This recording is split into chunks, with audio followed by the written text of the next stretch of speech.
अपमान का घूंट। देखिए मम्मी जी, रामा के मूत्र के लिए क्या खरीदारी की है मैंने और रोहित ने। ये कहकर काजल ने सारा सामान बिखेर दिया। शांति जी ने कहा, अरे वाह, इतना सारा सामान। सच में रामा बहुत भाग्यशाली है जो उसे इतने अच्छे भैया भाभी मिले हैं, जिसकी वजह से उसका अपने ससुराल में रौब रहना होगा, वरना ये जिंदगी उसके बड़े भैया पर ही रहती, फिर तो बेचारी हमेशा दबी ही रहती। शांति जी ने ये कटाक्ष अपनी बड़ी बहू मोनी की ओर देखकर कहा।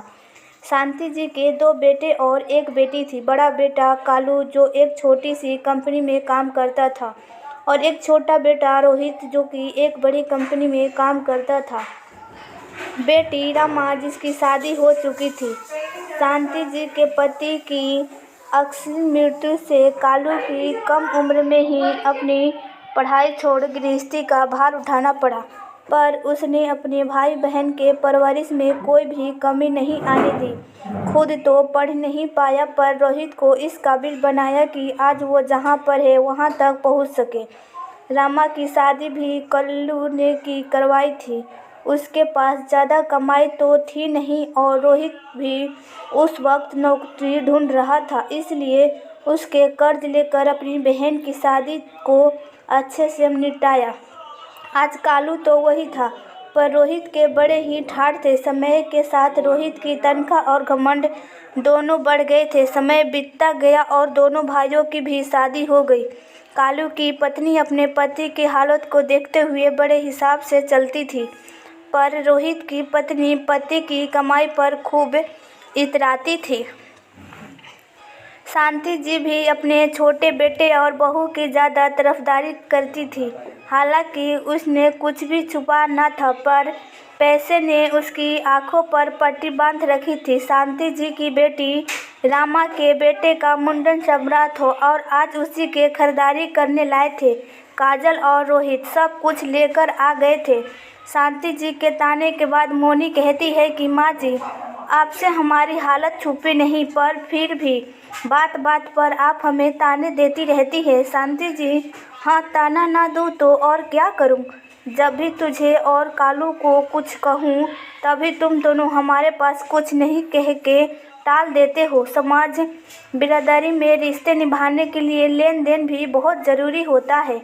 वो तो शुक्र मनाओ कि तुम लोग का यहाँ हमारे बीच रहकर सब कुछ चल जाता है, वरना अकेले रहते तो पता चलती हाथी के दांत का भाव। मोनी बेचारी और क्या कहती, ये तो आज नया नहीं हुआ उसके साथ। उसका पति अपनी कमाई से थोड़ा खर्चा ही दे पाता था, बाकी मोनी सबके हिस्से का काम करके चुकाती थी, ऊपर से ताना मुक्त मिलते थी।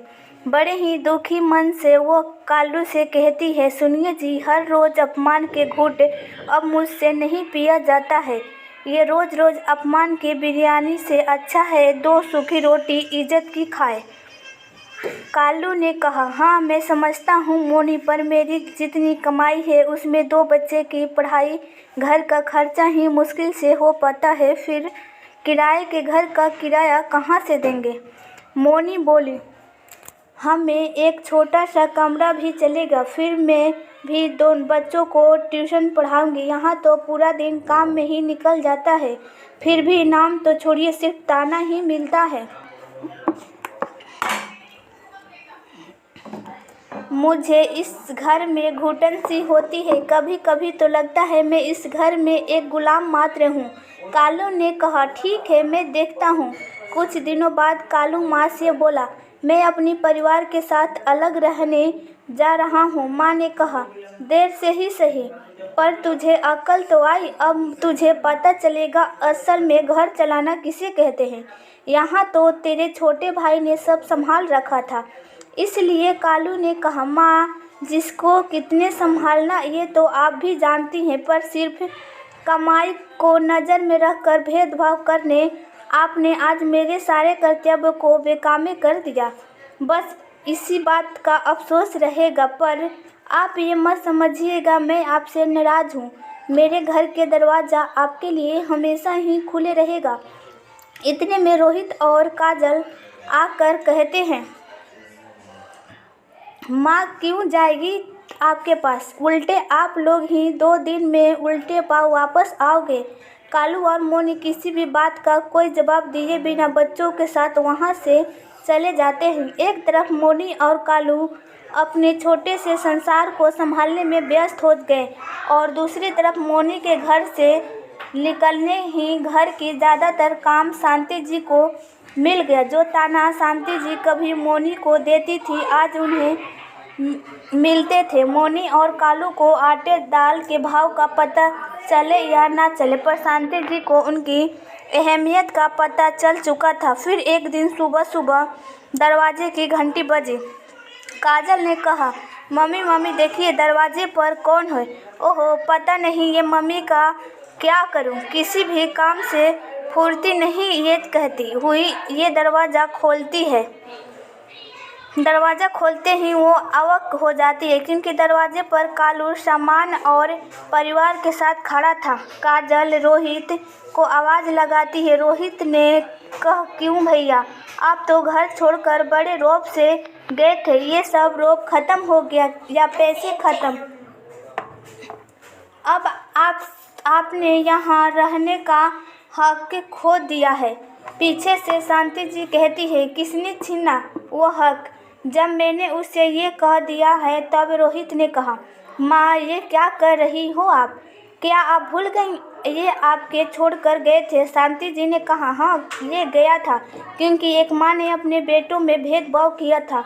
सच्ची तो है, जब बच्चे माँ बाप को ना पूछे तो बच्चों को सभी भला बुरा कहते हैं, पर हर वक्त गलत बच्चे ही नहीं होते। कभी कभी गलत मेरी जैसी माँ भी होती है जो सिर्फ ऊपरी चमक को देखकर उसको अपनी दुनिया समझ लेती है और प्यार और सम्मान खो बैठती है। माफ़ कर दे बेटा, अब तू अपने परिवार के साथ यहीं रहेगा और जिसे साथ नहीं रहना वो इस घर के 2 हिस्से कर ले और एक हिस्से में रहने पर मैं अपने बड़े बेटे के हिस्से में ही रहूँगी।